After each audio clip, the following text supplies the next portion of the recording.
Le prince William a été vu en action avec une équipe de tournage dans ce que les utilisateurs des médias sociaux prétendent être le Surrey. William, duc de Cambridge, a envoyé les fans royaux dans une frénésie alors qu'il marchait dans les rues de Surrey avec une équipe de caméramens pour filmer un projet secret. The Rumble Online a écrit sur Twitter, « Alors imaginez que vous rentrez chez vous en voiture et que vous voyez le prince William filmer un projet secret au bout de votre rue. »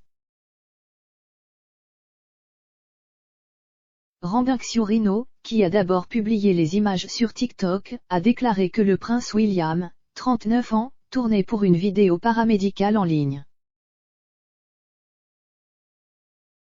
Omema a déclaré « Je suis tellement excité de voir ce qu'il y a derrière cela ». Billy Douglas a écrit « Le duc de Cambridge et futur roi William est un homme si merveilleux ». Tamara a déclaré « Nous sommes tous intrigués maintenant » et un utilisateur a suggéré « On dirait la même tenue qu'il portait à Microsoft UK ». Le duc a visité cette semaine le bureau du géant de la technologie à Reading pour découvrir comment la technologie de numérisation de l'IA peut aider à éradiquer la contrebande de produits illégaux de la faune. C'est le dernier de ses efforts pour protéger la nature. Aux côtés des développeurs de Microsoft, William a exploré comment le service sécure de l'entreprise peut détecter l'ivoire caché dans des valises et ce que font les aéroports pour empêcher le trafic de produits illégaux de la faune sauvage dans leurs locaux. On lui a montré une gamme d'articles saisis à l'aéroport d'Heathrow, notamment un sac à dos en carapace de tortue et un tapis en peau d'ours polaire.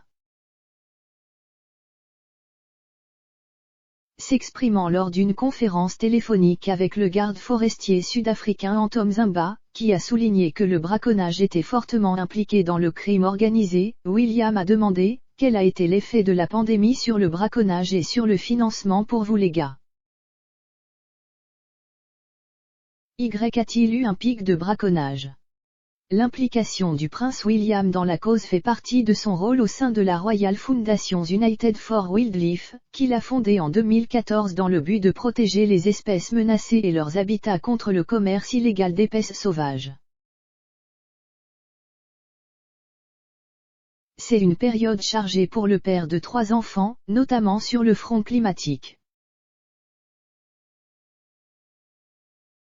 Il a assisté au sommet COP26 plus tôt ce mois-ci, où il a été applaudi pour l'introduction des Earthshot Prize Awards, qui ont vu 5 lauréats récompensés pour leur travail dans la lutte contre le changement climatique et les problèmes environnementaux, chacun recevant un prix de 1 million de livres sterling pour aller plus loin. Développer leurs initiatives. Et cette semaine, le duc s'est prononcé en faveur de ceux qui se trouvent en ligne de front dans les territoires britanniques d'outre-mer, car les petites îles sont particulièrement vulnérables au changement climatique.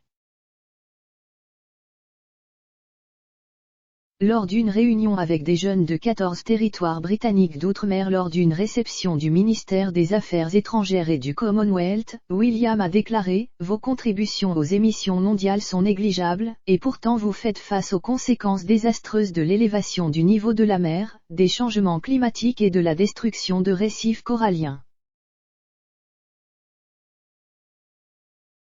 Le changement climatique menace la survie même des territoires, vos modes de vie et l'avenir de tous vos peuples. Il a insisté sur le fait que le jeune doit maintenir la pression sur leurs dirigeants pour lutter contre l'urgence climatique. La joie royale de bébé. Eugénie et Zara organisent un baptême commun demain et la reine désespérée d'y aller. La princesse Eugénie et Zara Tindall doivent baptiser leurs enfants ce week-end, la reine étant déterminée à y assister, a déclaré une source royale. Les cousins Germain Auguste Brooksbank et Lucas Philippe Tindall doivent être baptisés à la chapelle royale de la Toussaint à Windsor Great Park.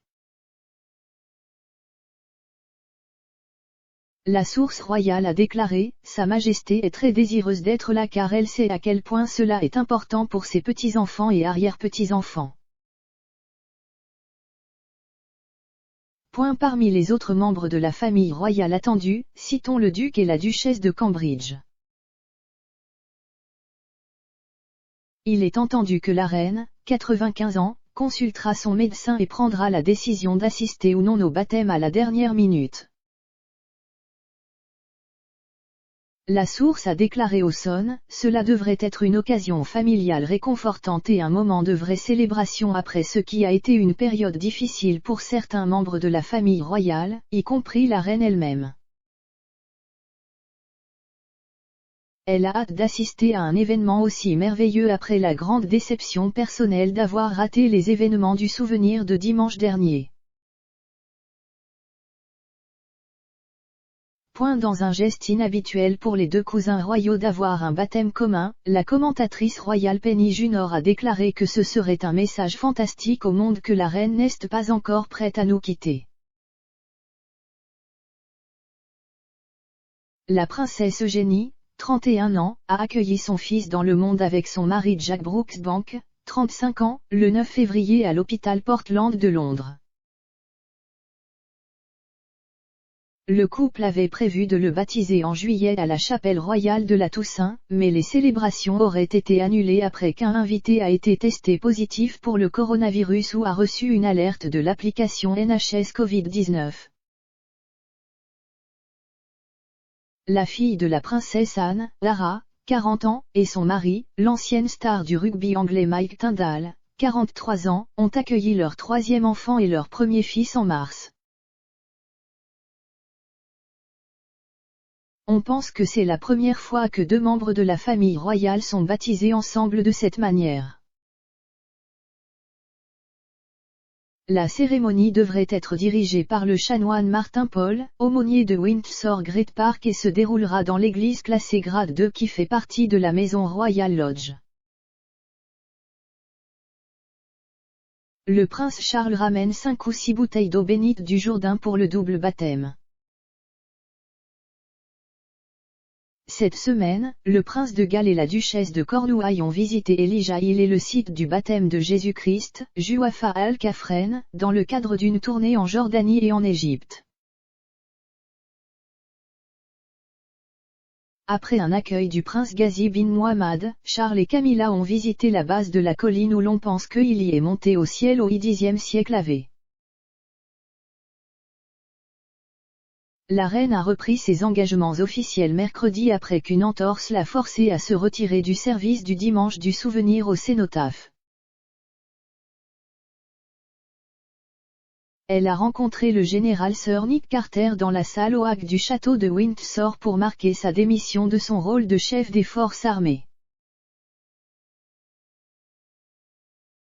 Cela faisait suite à l'annulation d'un voyage de 2 jours en Irlande du Nord le mois dernier après que des médecins aient prescrit du repos à la reine se retirant d'une apparition au sommet sur le climat COP26 à Glasgow, où elle devait s'adresser aux dirigeants mondiaux et assister à une réception. Au lieu de cela, le monarque a prononcé un discours devant les délégués par vidéo. La reine a également manqué le synode général, manquant un service de l'abbaye de Westminster le 16 novembre et la séance d'inauguration d'ouverture à Church House, où se trouve le siège de l'Église d'Angleterre à Westminster.